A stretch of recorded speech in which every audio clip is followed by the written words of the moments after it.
شروع اللہ کے نام سے جو بڑا مہربان اور نہایت رحم فرمانے والا ہے۔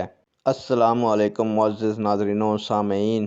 اللہ تعالیٰ سے دعا ہے کہ اللہ تعالیٰ آپ لوگوں کو ہمیشہ خوش و خرم رکھے اور آپ لوگوں کی تمام تکالیف پریشانیوں کو دور فرمائے، آپ کی دلی مرادیں پوری فرمائے اور آپ کو دن دگنی رات چگنی ترقی عطا فرمائے۔ آج کی ویڈیو کا عنوان ہے حضرت محمد صلی اللہ علیہ وآلہ وسلم نے زندگی کے کتنے سال مدینہ منورہ میں گزارے۔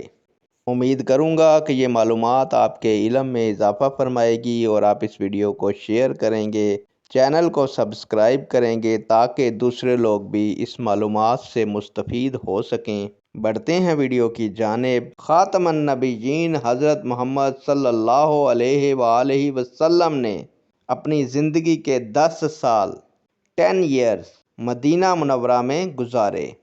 نیک دعاؤں کے ساتھ آپ سے اجازت چاہوں گا۔ اللہ تعالیٰ آپ لوگوں کا حامی و ناصر ہو۔ اللہ حافظ۔